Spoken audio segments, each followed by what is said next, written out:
Pok kunyah-kunyah kali ni di Jalan Kebun Shah Alam dari petang sampai ke malam. Bagi Anna sangat sesuai nak bawa family kunyah dekat sini. Hak Bumi Putra, jangan risau. Nak tahu kat celah mana ni? Jom!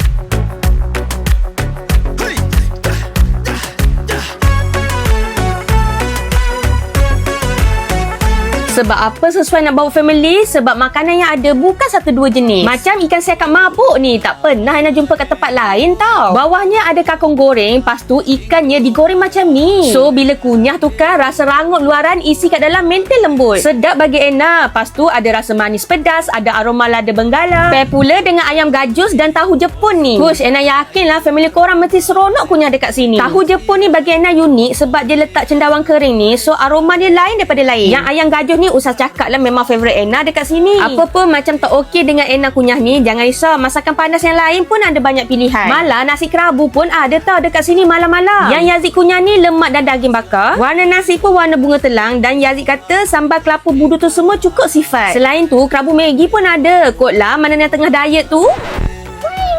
Untuk minuman pun sama naik. Dari teh ala-ala cabaang sampai ke mango shake ala-ala Thai pun ada dekat sini. Cuma nasihat Anna kalau dah kunyah yang berat-berat tu, lebih baik minum yang plain dan refreshing. Perut pun tak santak sangat, okey? Memang marem weh.